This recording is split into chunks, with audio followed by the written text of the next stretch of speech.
por entidad federativa o por ciudades emblemáticas o representativas de la epidemia. Y en la parte temática, hoy tenemos el gran gusto de que nos acompañe la doctora Oliva López Arellano, quien es la secretaria de Salud de la Ciudad de México, como ustedes saben, y es también una colega sumamente respetada y querida por todos nosotros, al igual que su jefa, la doctora Claudia Sheinbaum. Y hoy vamos a tener el privilegio de que la doctora López Arellano nos va a compartir algunos detalles adicionales de un programa nuevo que la jefa de gobierno presentó esta mañana y ayer estuvimos conversando en el grupo de coordinación, que nos parece que es instrumental para lograr enfrentar algunos de los retos de persistencia o prolongación de la epidemia en algunas regiones del país. Y en ese sentido queremos que se conozca de manera directa, por eso preferimos aprovechar el foro de todas las tardes y aceptó la doctora la invitación. Muchas gracias, Oli. Entonces le voy a pedir al doctor Alomía si presenta el informe técnico, posteriormente yo presentaría las curvas epidémicas y vamos a procurar irnos rápido para darle espacio a la doctora López Arellano. Claro que sí, con mucho gusto, señor subsecretario.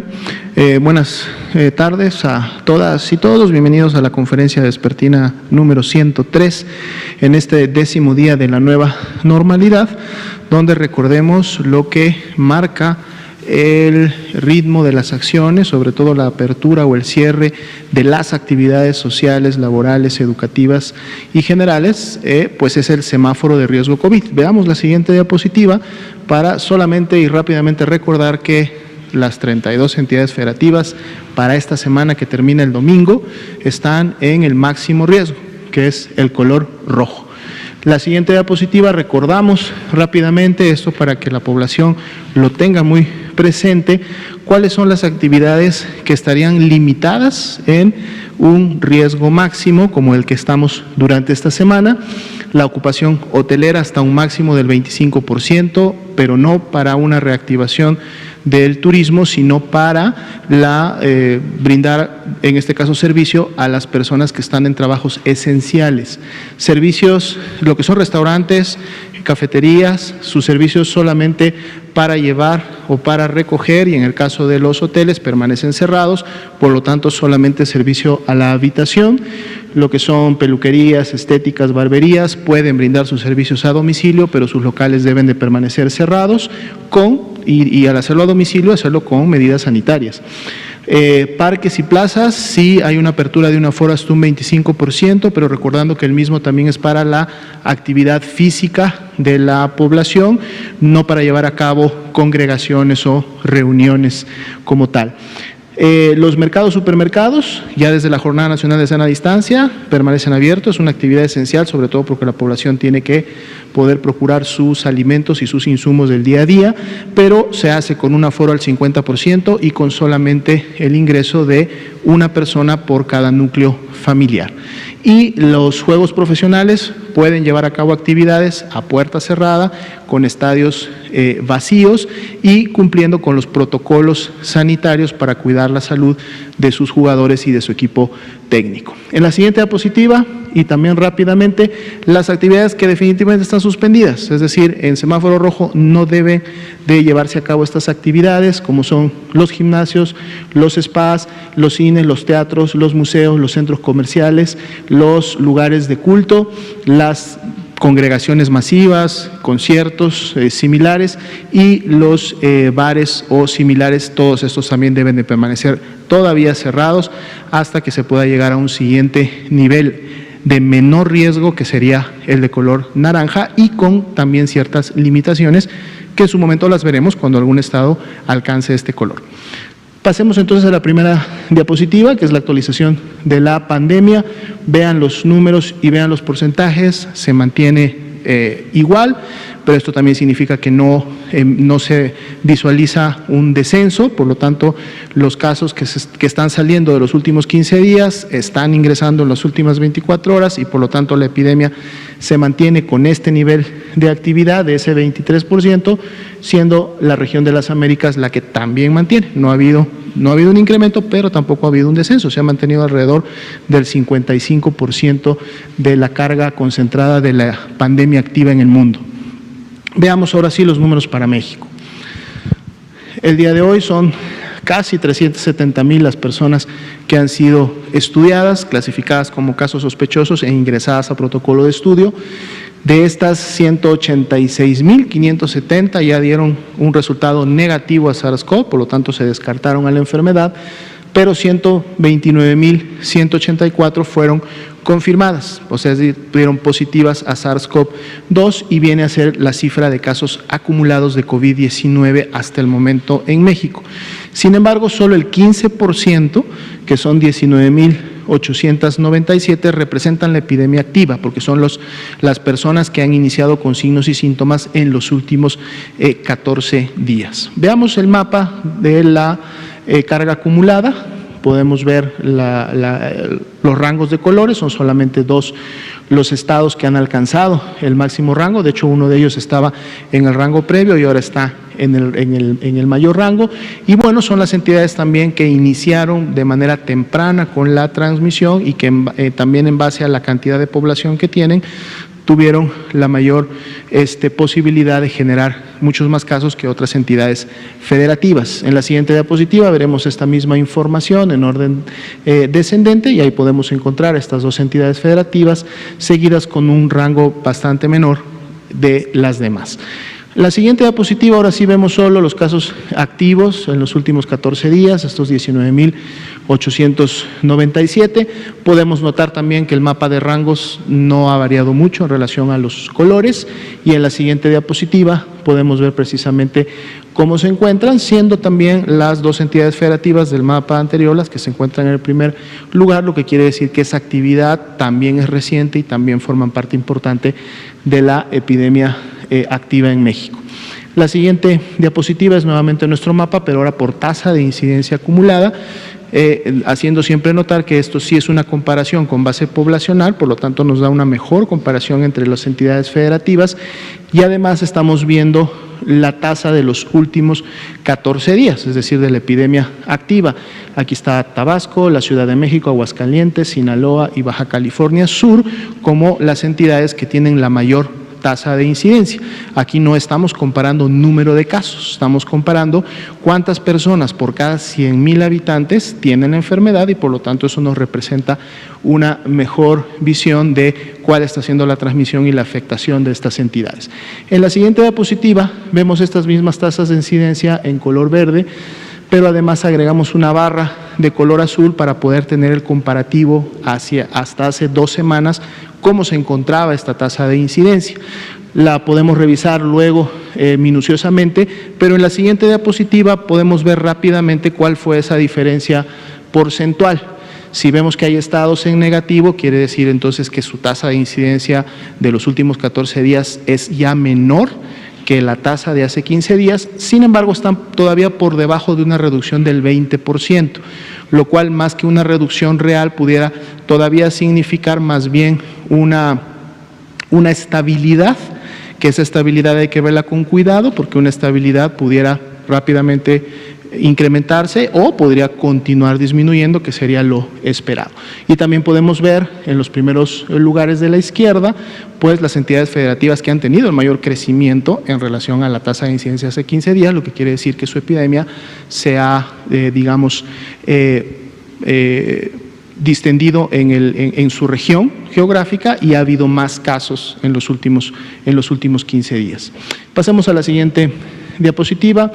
La carga de las lamentables 15,354 defunciones distribuidas por la fecha en la que ocurrieron y también tenemos representados en este color naranja claro las 1,468 que estarían esperando un resultado de laboratorio y que podrían entonces sumarse. Aún así vemos que la tendencia de prácticamente las últimas 3 semanas, aún considerando las defunciones que están sospechosas, empiezan a tener cierta estabilidad. Vamos a ver si esta se mantiene en los siguientes días. La siguiente diapositiva es la misma carga, pero ahora distribuida por entidad federativa y también podemos ver en cuáles de ellas podremos esperar un incremento de esta carga de defunciones. Veamos la siguiente diapositiva, que es precisamente la curva epidémica Tenemos hoy 53.608 casos que todavía están esperando un resultado y también están graficando. Vemos que la gran mayoría de ellos están precisamente en los últimos 10 días, que es más o menos el periodo de tiempo que se están llevando o tomando las entidades federativas para poder confirmar y subir el resultado y entonces decir si es negativo o positivo, si se confirma o se descarta a la enfermedad, teniendo presente que también en los últimos 15 o 20 días hay todavía alguna carga de casos sospechosos que tendrá que irse evidenciando. Cuando vemos la siguiente diapositiva, podemos ver cuáles son las entidades federativas que tienen en un momento determinado precisamente esa mayor carga de casos sospechosos, esperando que en los siguientes días pues pueda en su momento disminuir el color naranja claro y si bien no necesariamente tenga que subir el color guinda porque se puedan también descartar casos, podamos empezar a ver realmente un mejor orden en función de cómo se vayan confirmando o descartando estos casos que están en la barra de color naranja claro. Veamos la siguiente diapositiva, sería la carga acumulada. El incremento del día de ayer para hoy fue 3.9%, representa 4.883 casos y es más o menos la cantidad de casos que hemos tenido en la última semana. Pasemos rápidamente a la ocupación y disponibilidad hospitalaria. En el caso de camas IRAG generales, prácticamente se mantiene igual, 46% de ocupación. En el caso de camas con ventilador, se incrementó un punto porcentual al día de ayer, 39%, y esta información viene del 97% de las unidades que pueden notificar. Veamos cómo se distribuye a nivel nacional en las siguientes diapositivas. Vemos que Ciudad de México, Estado de México son las que continúan concentrando la mayor ocupación, aunque se ha mantenido esa disponibilidad que ha fluctuado entre un 20 y un 23% prácticamente en la última semana, lo que quiere decir que todavía hay disponibilidad para poder, en su caso, recibir personas, y luego siguen Guerrero y Baja California, Sonora, con arriba del 50% de esta ocupación. Otros estados vemos que todavía tienen bastante y muy buena disponibilidad de este tipo de camas. La siguiente diapositiva, por favor, es las camas críticas con ventilador. Aquí vemos una ya mayor disponibilidad, 38, 39% de estos estados que tienen la mayor ocupación, y en la medida que vamos avanzando a la derecha, esta disponibilidad se incrementa en las entidades federativas que todavía no tienen una carga importante de enfermedad o que ya están en un proceso de estabilización. Veamos la siguiente diapositiva, que es el número de unidades. Se incrementaron del día de ayer en 9 de julio, 797, hay un incremento de 4 unidades más, y ya comentábamos que esto se da en el marco de necesidades. En la medida que una entidad federativa llega a un punto en donde reconvirtió todas las camas que podía reconvertir de una unidad, muchas veces necesita designar a otra unidad como COVID-19 para poder continuar con el proceso de reconversión, y eso es lo que vemos también reflejado en esta gráfica. Veamos las siguientes diapositivas. Aquí tenemos la representación gráfica de la fecha de ocurrencia de las defunciones que se notificaron o que su resultado salió positivo, o sea, se confirmó del día de ayer para hoy, que son estas 708 defunciones. Estamos hablando de que se dio a conocer el resultado o se dio su notificación en la plataforma.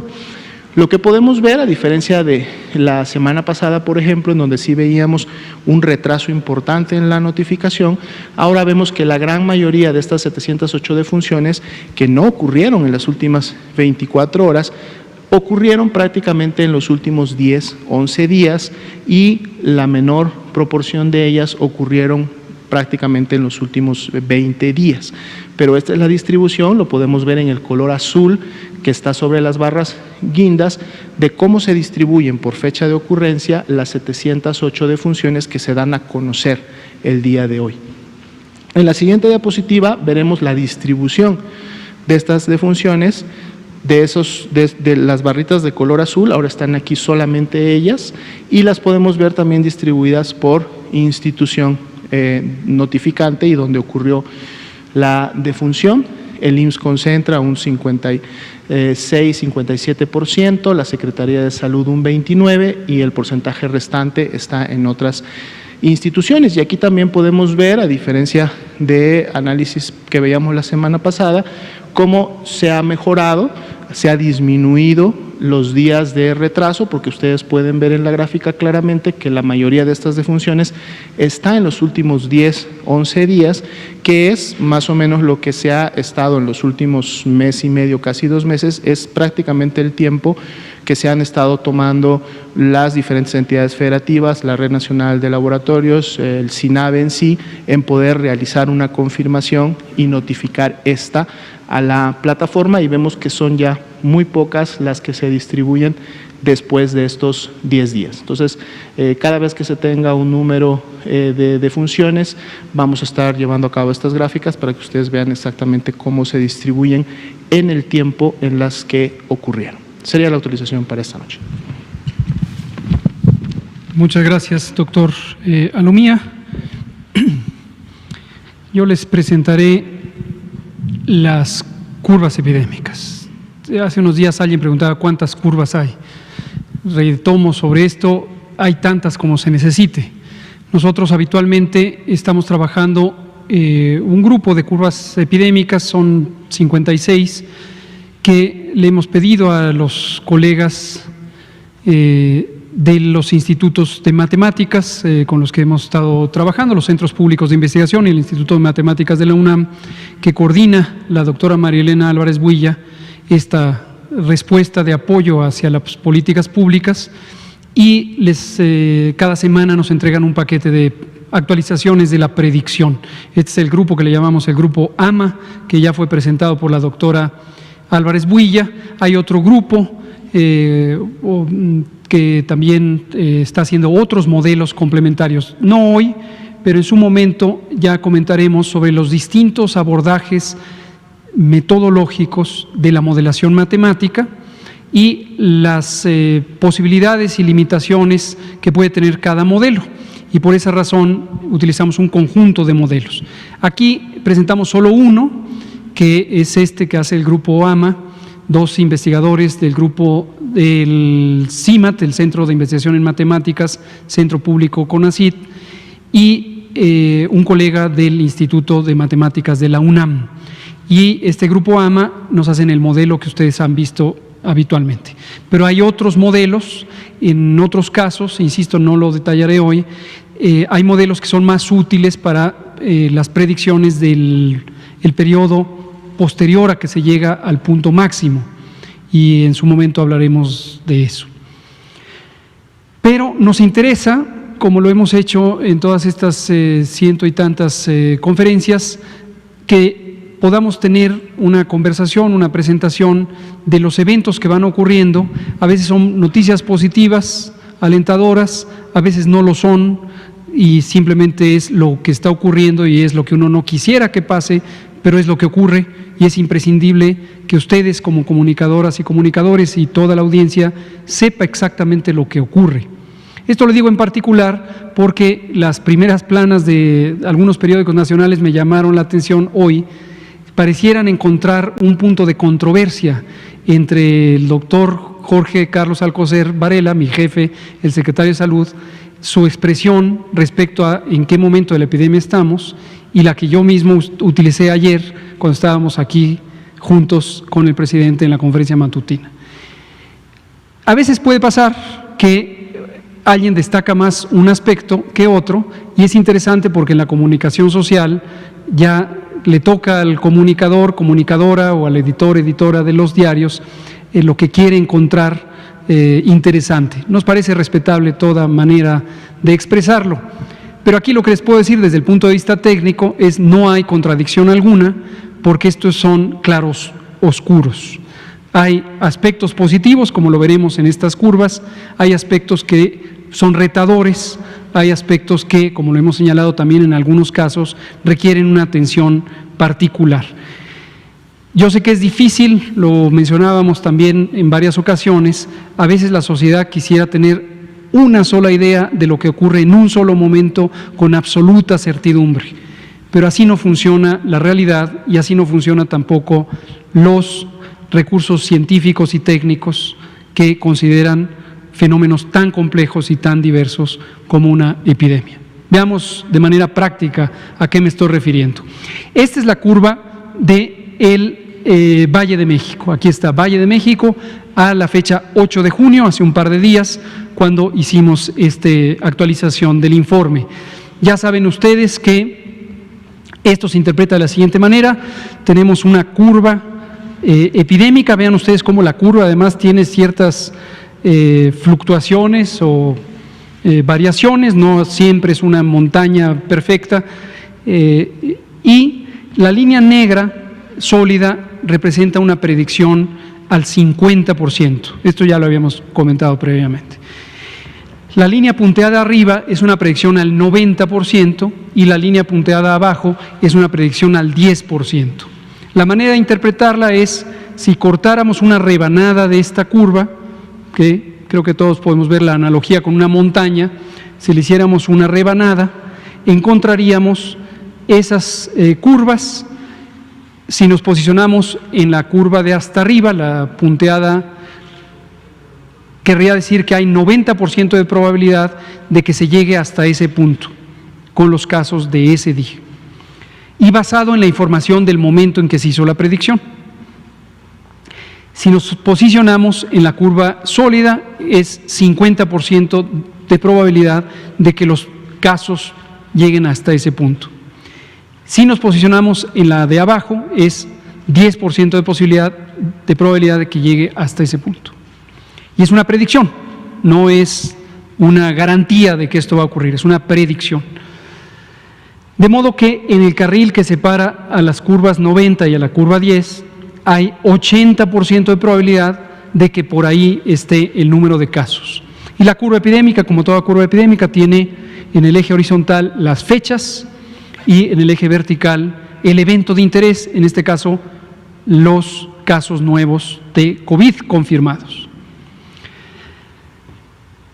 Dejamos como referencia siempre las dos más recientes actualizaciones de la misma predicción. En color azul está la predicción actualizada del 28 de mayo y en color naranja la predicción actualizada al 21 de mayo.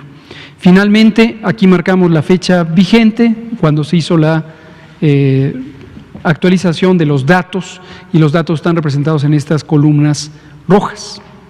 Bueno, ya quedó el marco de referencia, nos vamos de manera expedita con las curvas de varios estados, varias ciudades.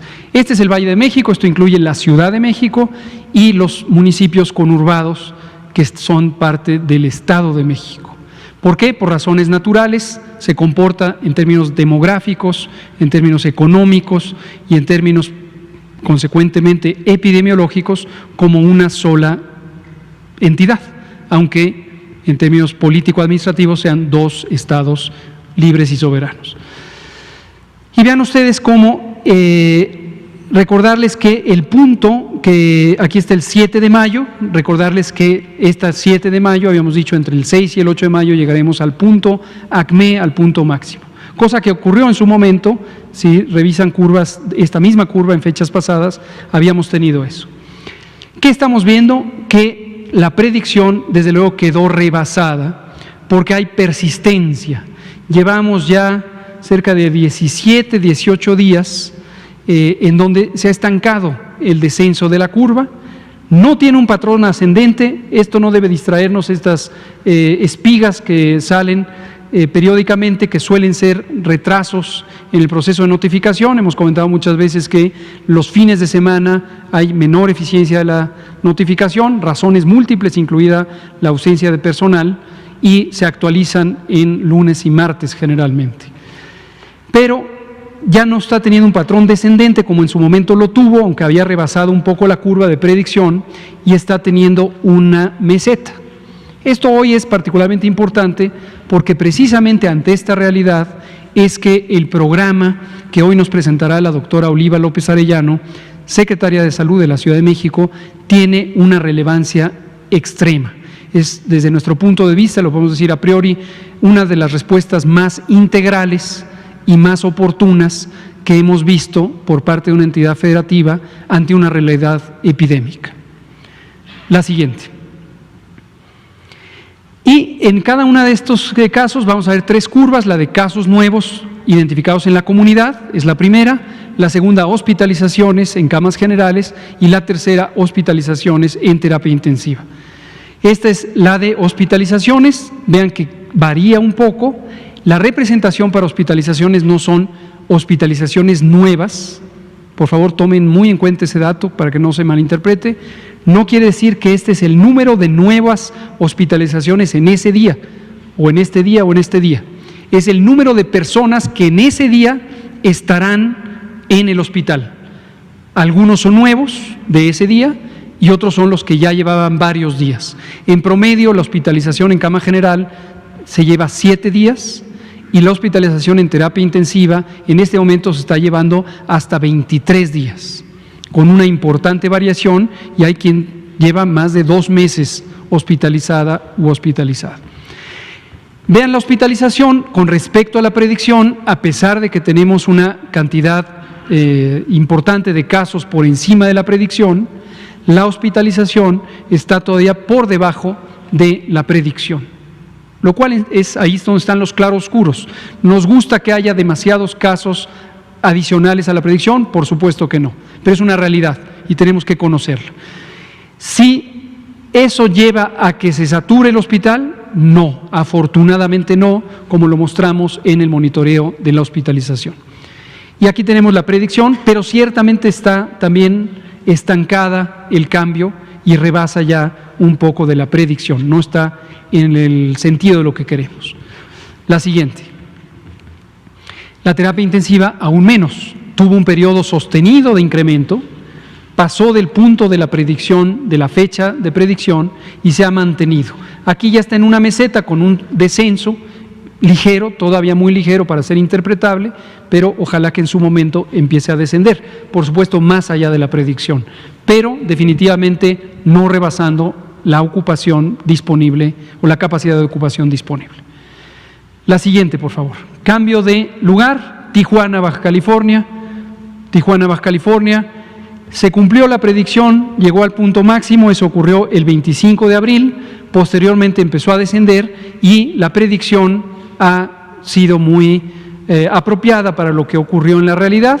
La fecha presente es esta, o hace un par de días, el 8 de junio, Tijuana va de salida en su epidemia. Pero ojo, Tijuana, no se vayan a salir de sus casas, esperen un poquito, falta poco tiempo, porque además Mexicali no está ocurriendo todavía esto. Todavía no está ocurriendo esto. En Mexicali, al contrario, todavía tenemos ascenso. La siguiente. La ocupación hospitalaria, ahí está, empezó a descender, quedó siempre por debajo de la predicción, va descendiendo y va muy fiel a la predicción.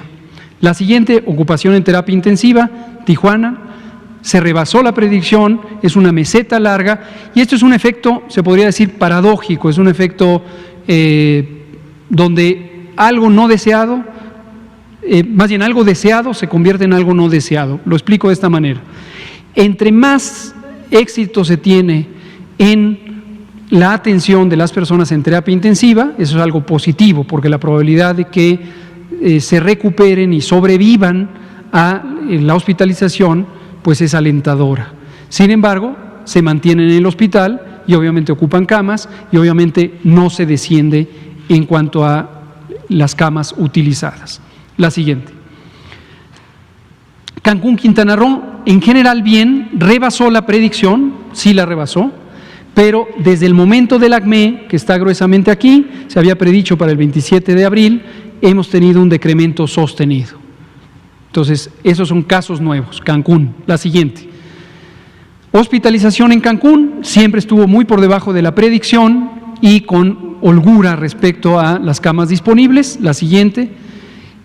Y en terapia intensiva rebasó un poco la predicción, todavía no está claro un patrón de descenso. Aquí está este efecto paradójico o contrario a la intuición, en donde un bien, que es conservar la vida de las personas, desde luego resulta en una situación donde no desciende el número de personas que están en el hospital, por lo menos durante ese tiempo.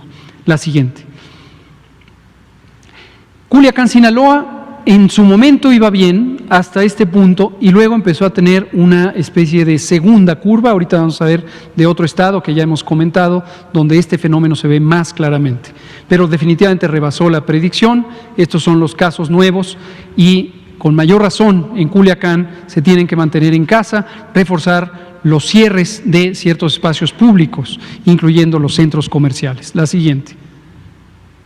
Hospitalización rebasa un poco la predicción, pero está lejos de la predicción que se había hecho en cuanto al número de camas que se iban a necesitar. Y por lo tanto tenemos holgura también en Culiacán, la siguiente, o en Sinaloa en general.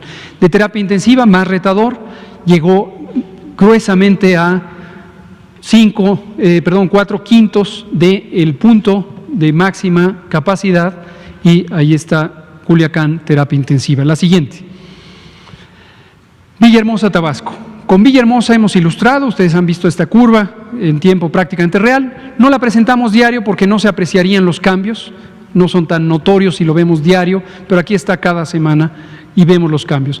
En Villahermosa, Tabasco, habían tenido un ascenso, empezaron a tener un descenso, esto fue muy positivo y algo ocurrió, que ese algo no es seguramente otra cosa más que contagios, en la medida en que las personas estuvieron reunidas en el espacio público y volvió a levantar la curva epidémica. Es como si fueran dos curvas, esta y esta.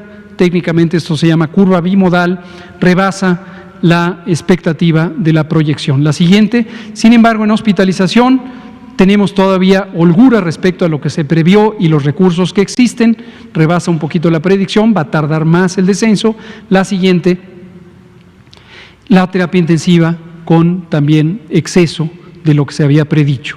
Pero en todos los casos, quiero dejarlo muy en claro, la gráfica de columnas de ocupación hospitalaria nos muestra que no están a tope los hospitales, no están saturados. La siguiente. Cuernavaca, Morelos, lejos del fenómeno de predicción, hemos identificado que esto tiene que ver con varias cosas. Uno, tuvimos una velocidad más grande que en otros estados en lograr ampliar la capacidad, el agradecimiento a las Fuerzas Armadas que habilitaron hospitales, al INSABI también, que ayudó a financiar y a organizar ese operativo, pero ese es un fenómeno. El otro es que algunos se vienen a la Ciudad de México. Entonces, lo que vemos como un exceso de casos y de hospitalizaciones en el Valle de México también tiene que ver con que de la megalópolis, son 7 estados de la megalópolis, concurren en la Ciudad de México. La siguiente. Hospitalización, de manera muy constante, se ha mantenido con algunas pequeñas fluctuaciones, y la terapia intensiva, la siguiente, todavía no rebasa, pero la tendencia sugiere que va a rebasar la predicción, no así la capacidad instalada. La siguiente. Veracruz, una curva muy bien definida desde el inicio, subió, bajó, continúa todavía, pero vemos ya una tendencia sostenida hacia la baja y desde luego rebasó la expectativa, pero va ya claramente hacia la baja. La siguiente. Estos son nuevos casos, esto es hospitalización, holgura con respecto a la predicción, y en terapia intensiva, siguiente por favor, rebasa también un poco, todavía la ocupación en terapia no tiene un patrón claro de descenso. Esto es Veracruz, el puerto de Veracruz. La siguiente. Tlaxcala, una curva muy bien definida, llegó a su acmé donde se había predicho, y está con una clara tendencia hacia abajo, está dentro de los intervalos de la predicción. La siguiente, lejos en términos de la predicción respecto a hospitalización, y lo mismo en terapia intensiva. La siguiente, por favor, todavía lejos respecto a lo que está predicho y mucho más lejos respecto a la ocupación disponible. La siguiente, Acapulco, Guerrero. Comunicamos aquí también en tiempo real, tuvimos una dificultad hace 2 semanas, casi 3 semanas, en especial en un fin de semana, llegamos a un punto de saturación, tuvimos que intervenir de manera muy intensa, gracias nuevamente a las Fuerzas Armadas, tanto Defensa como Marina, se amplió la capacidad, gracias a INSABI que también contribuyó a organizar, gracias a la filantropía, incluyendo la Fundación Teletón, gracias a nuestro colega Rocío Bárcena del DIF, que también organizó los esfuerzos, y por supuesto, esto ya tuvo una buena respuesta y hay una fase de descenso. La siguiente. Lejos en cuanto a la predicción. La siguiente. Y terapia intensiva, que fue donde tuvimos la dificultad, sí rebasó en su momento, pero ahorita con capacidad renovada. La siguiente.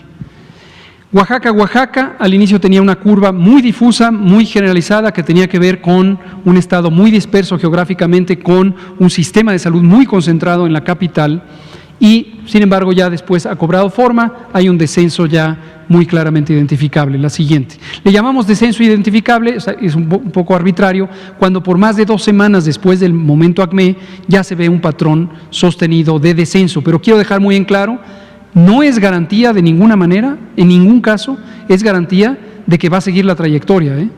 En cualquier momento donde se relajara el confinamiento, puede haber un rebrote. A eso nos referimos con el rebrote. La siguiente, esta es la hospitalización y la hospitalización de terapia intensiva en Oaxaca. La siguiente, Sonora. Esto es el estado en general, las predicciones se hacen a veces por ciudad, a veces por estado, tenemos las dos combinaciones, una curva bien definida, todavía va al ascenso, todavía no llega al momento máximo, cuidado Sonora porque está todavía en ascenso. La siguiente. En ascenso las hospitalizaciones, aunque lejos de la predicción y con capacidad suficiente. La siguiente, lo mismo para la terapia intensiva. La siguiente. Chiapas. De Chiapas tenemos también para todo el estado, desde luego Tuxtla, la ciudad más representativa, seguida de San Cristóbal, todavía lejos del punto máximo, en fase de ascenso. La siguiente. Hospitalización, lejos todavía de la predicción. La siguiente. Y lo mismo la terapia intensiva. La siguiente. Guadalajara, Jalisco, esta es la penúltima, después Monterrey y ahí terminamos. En Guadalajara, lo hemos comunicado también a lo largo de varias semanas ya, habíamos tenido un crecimiento muy lento de la epidemia, pero sostenido. En este momento no hay duda que en Guadalajara ya llegaron al punto de inflexión. El punto de inflexión es precisamente donde el crecimiento ya no es lineal y empieza a ser geométrico o exponencial. No hay un punto definido de día, pero en general es esta zona de aquí donde cambia la trayectoria de la curva y van claramente al ascenso. Cuidado Guadalajara, porque en el momento en que se redujeran las medidas de restricción de la movilidad en los empleos, en las plazas públicas, en cualquier otra actividad en el espacio público, centros comerciales, restaurantes, cualquier lugar, esto empezaría a acelerar la curva epidémica. Mucho cuidado en esta ciudad, igual que será en Monterrey, no por otra razón más que son la segunda y tercera zonas más pobladas del país. La siguiente, la hospitalización también va en crecimiento, lejos están todavía del momento de predicción del punto máximo, es 27 de junio, Guadalajara. La siguiente.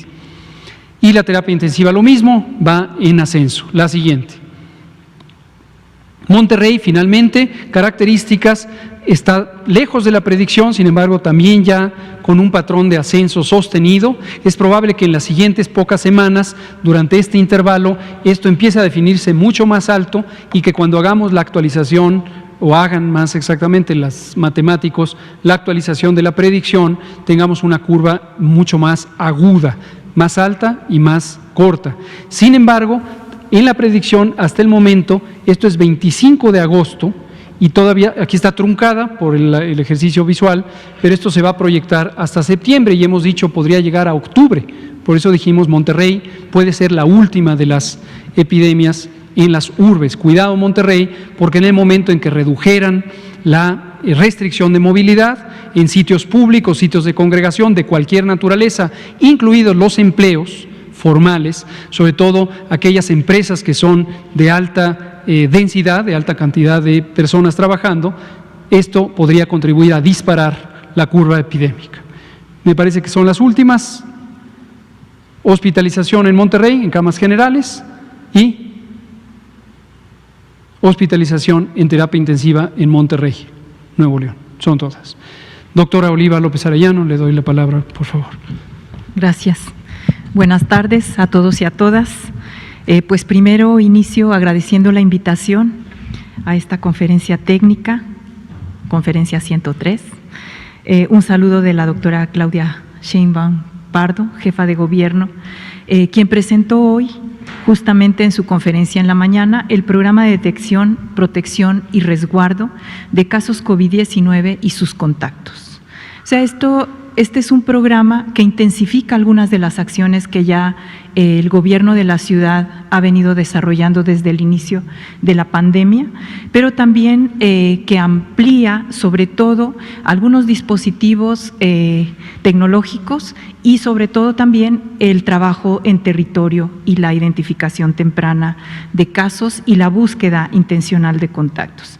Se sitúa en el marco, por supuesto, de la atención primaria a la salud, tiene una perspectiva sectorial y metropolitana, es una estrategia integral institucional e interinstitucional, donde participan diversas secretarías del gobierno de la ciudad y también con enorme coordinación con el gobierno de México, con la Secretaría de Salud, con quien se discuten muchos de los componentes.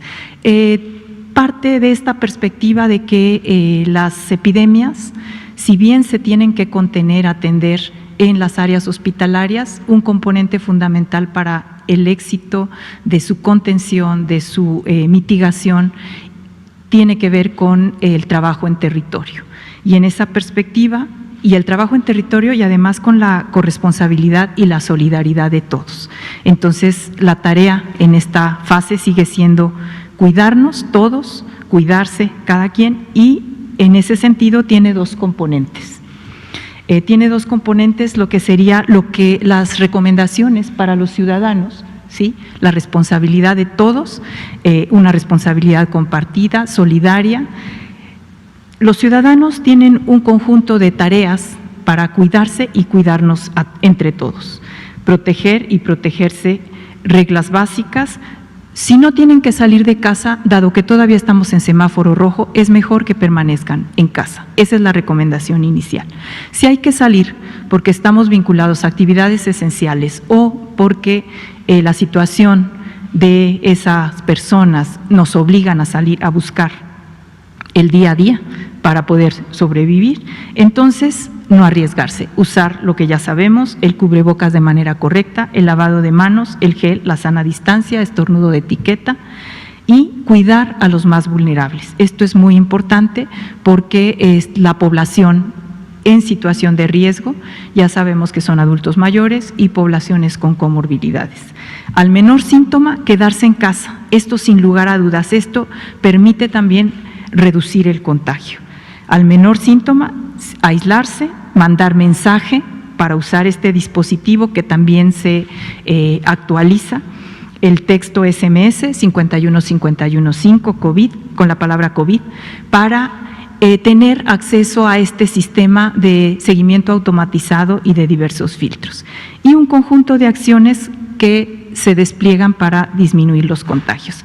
Una campaña de información casa por casa, que esto es importante, es algo que se va a hacer en el próximo mes con un despliegue sustancial de brigadas en territorio para proteger y proteger a los demás. Un protocolo de atención temprana, sobre todo dirigido de manera intensiva a personas con comorbilidades para identificar síntomas, fortalecer el sistema Locatel y SMS por distintas vías, y también detección intensiva de casos y sus contactos. Aquí el diagnóstico clínico es fundamental, pero también las pruebas que se propone intensificar, ampliar, y el rastreo de contactos. Y por supuesto un fortalecimiento del kit médico y del apoyo alimentario.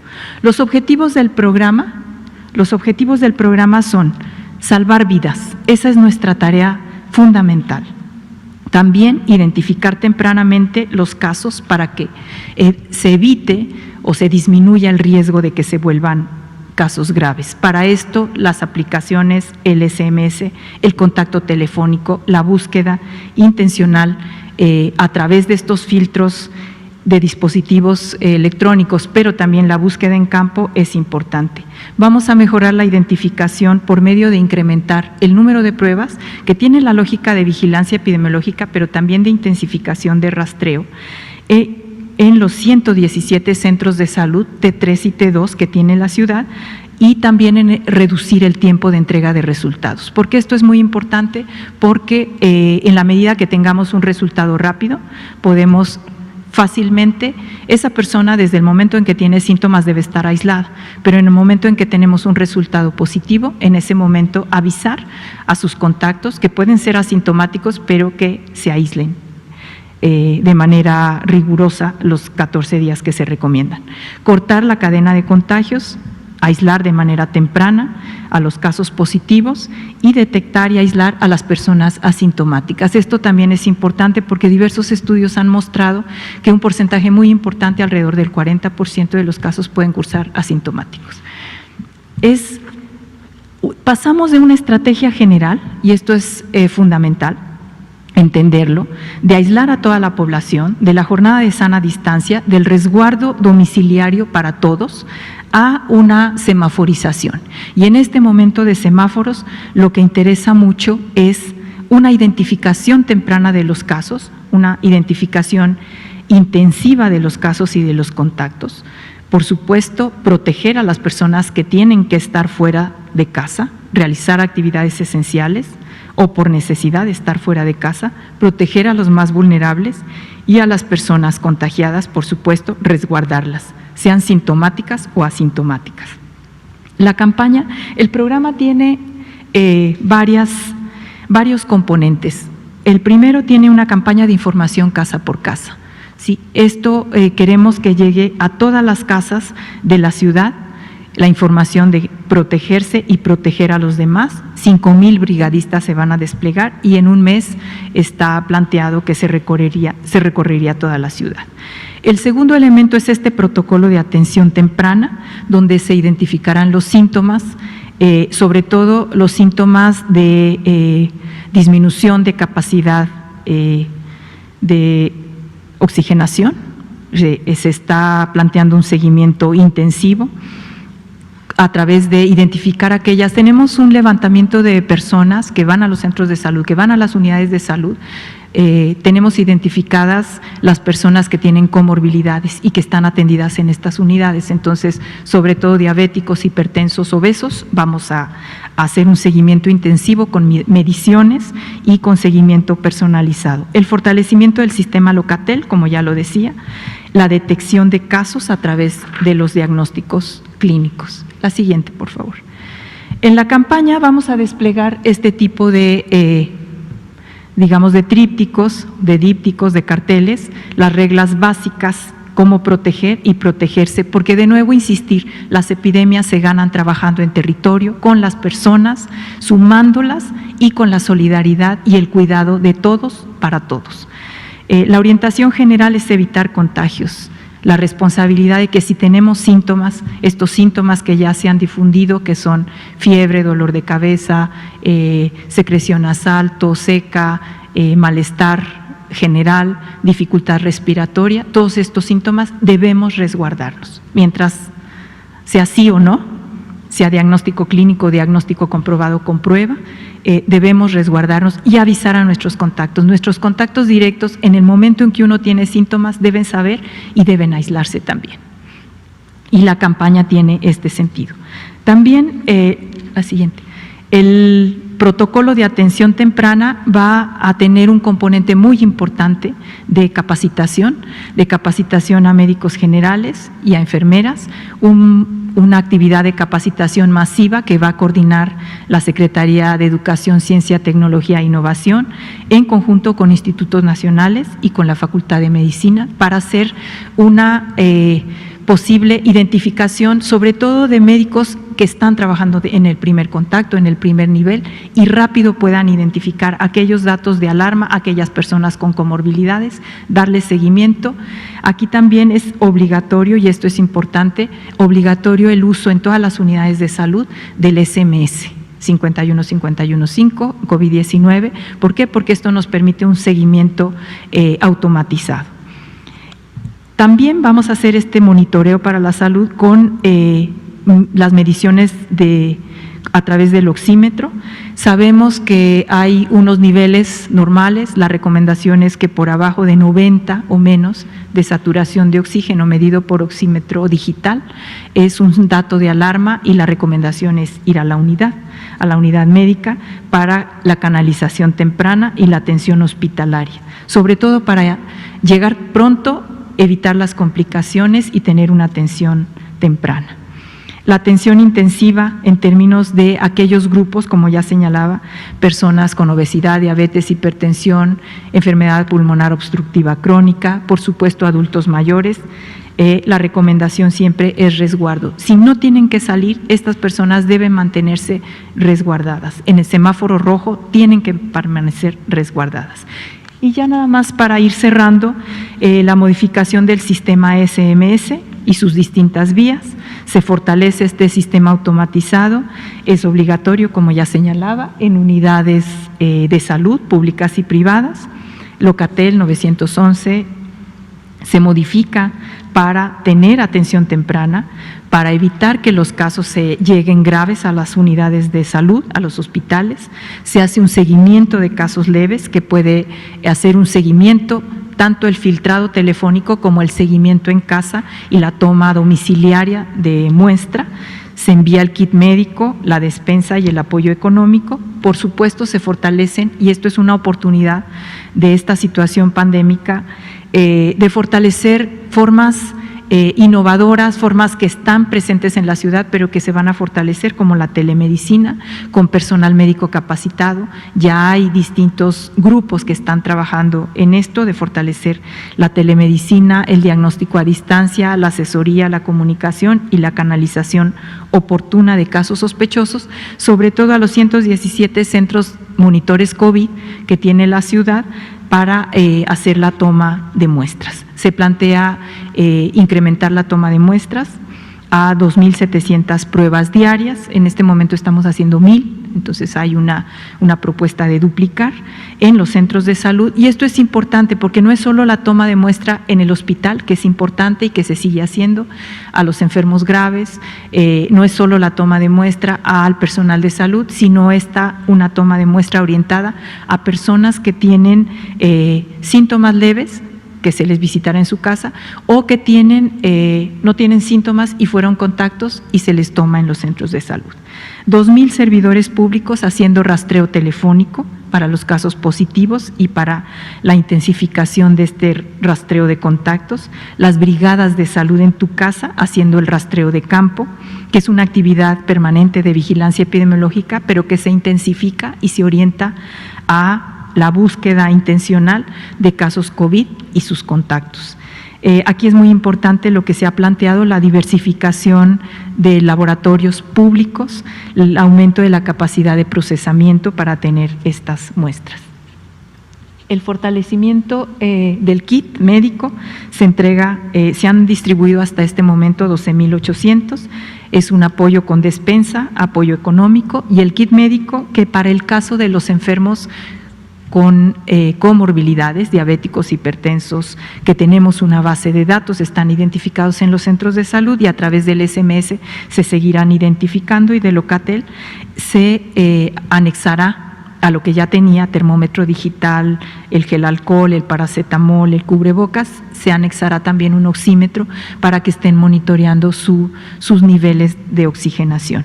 Y también en este kit se va a incorporar información sobre medidas de higiene, sobre todo de alimentación, de descanso, de cuidados generales, y un té medicinal para fortalecer la capacidad inmunitaria.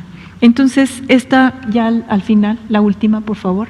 Este es el esquema de rastreo. Como ustedes pueden ver, es un esquema, parece un poco abigarrado, pero el mensaje es: usamos dispositivos tecnológicos, usamos un conjunto de aplicaciones que el gobierno de la ciudad, sobre todo a través de la Agencia Digital de Innovación Pública, ha desarrollado. Utilizamos la infraestructura de Locatel y del 911.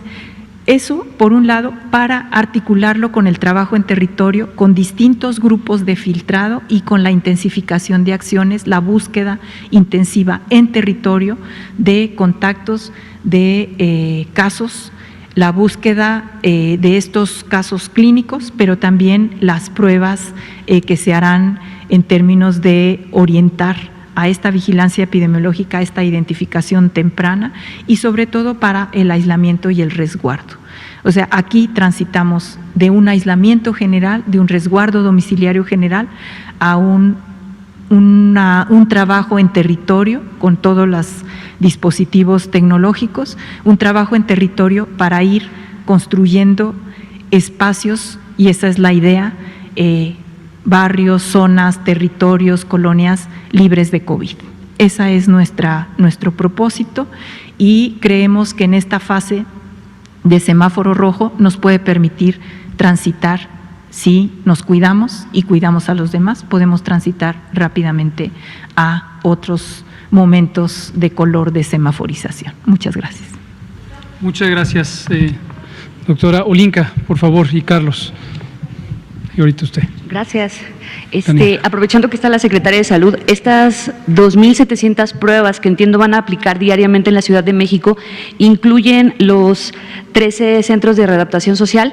Y segundo, estas pruebas se van a aplicar a la población incluso que sea asintomática, o como en el modelo que teníamos antes, corríjame si me equivoco, doctor, se está aplicando solo al 10% de la población que presenta síntomas graves, a la totalidad de los enfermos, síntomas leves, a la totalidad de los enfermos graves y a las defunciones.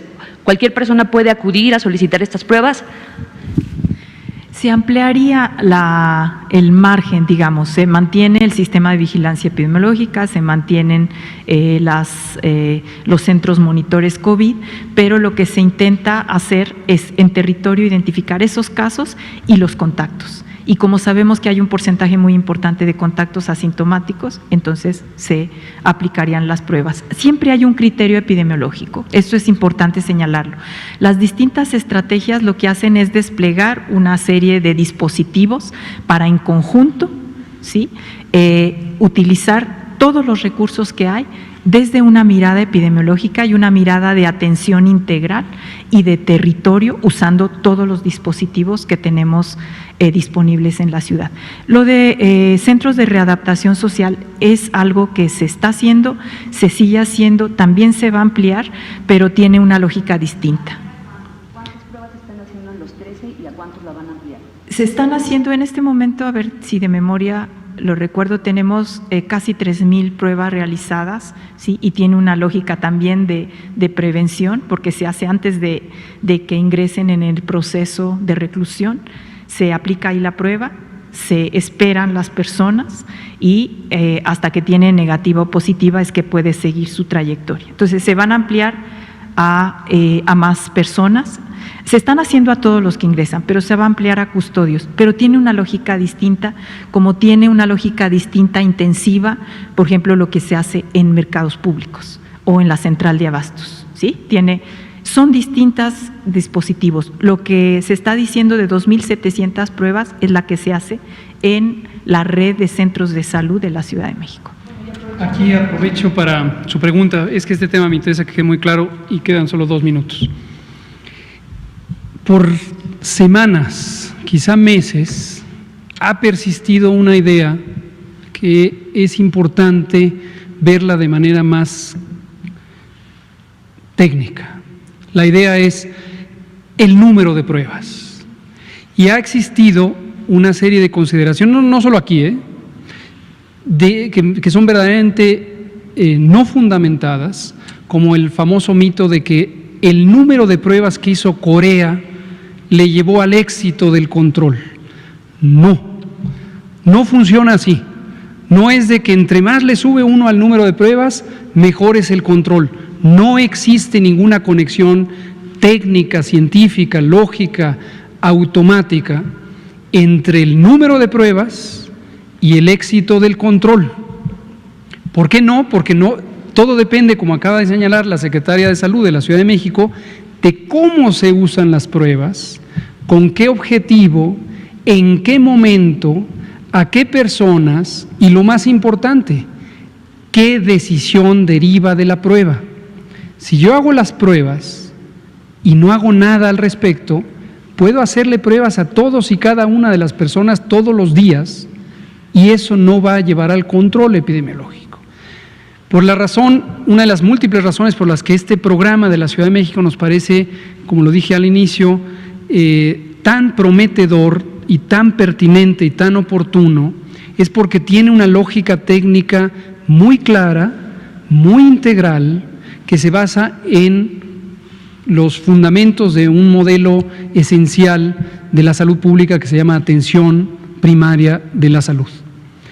Y ahí sí, cada prueba tiene un significado relevante porque cada prueba se le hace a una persona para que tenga una consecuencia, si sale positivo o si sale negativo.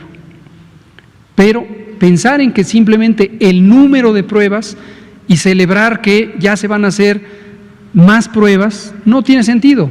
Lo que tiene sentido es un programa bien estructurado, bien planeado, bien razonado, con objetivos claros, con un esquema de escalamiento, con una combinación de intervenciones. Este modelo de el SMS y la asesoría telefónica para hacer un triage en la comunidad es verdaderamente virtuoso. Entonces, agregar pruebas para fortalecer o reforzar o ampliar o hacer más efectivo y eficiente un modelo bien planeado, qué bueno que haya pruebas. Hacer pruebas por hacer pruebas no tiene sentido alguno. Pero es un tema tan importante que lo vamos a tocar en múltiples ocasiones. Aquí se van a hacer pruebas a varios de los aspectos que son relevantes para la detección temprana y el inhibir o suspender las cadenas de transmisión. Eso es lo relevante. Esa es la decisión que deriva. Ahora, retomando, ya no va a dar tiempo, Carlos, disculpe, mañana, pero retomando las expresiones que dijo la secretaria de Salud de la Ciudad de México, la doctora Oliva López Arellano, está también visualizar que hay distintos contextos de la vigilancia epidemiológica. Está la vigilancia epidemiológica de los casos hospitalizados, está la vigilancia epidemiológica de los casos leves, en donde seguimos el modelo Centinela en todo el país, incluida la Ciudad de México, está la vigilancia comunitaria, están los estudios de brotes territoriales, están los estudios de brotes en poblaciones reconocibles, como las personas privadas de la libertad, o las casas de adultos mayores, o los mercados públicos, o la central de abastos, etcétera, etcétera. Para cada elemento existe una modalidad técnica relevante. Celebro y realmente nos entusiasma muchísimo la oportunidad de trabajar mano a mano apoyando a la Ciudad de México con esta iniciativa propia del gobierno de la ciudad, pero que es perfectamente compatible con lo que hemos planteado por meses, ¿no? Pero es un tema muy importante. Le agradezco muchísimo, doctora Oliva, muchas gracias. Y seguiremos tratando ese tema, si nos permiten, va a ser, creo que, de interés para la audiencia.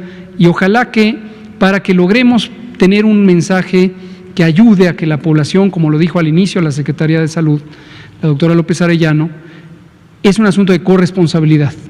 Si la población tiene claro que puede hacer más cosas ahora que empiecen las distintas fases de los semáforos, además de la valiosísima contribución que han hecho quedándose en casa, conforme transitemos por los distintos colores de semáforo, hay más cosas que cada quien puede hacer por sí mismo, por sus congéneres, sus familiares, su comunidad y en conjunto por toda la población y para controlar esta epidemia. Muchas gracias. Aquí terminamos. Gracias. Gracias. Por nosotros que viniera a diario.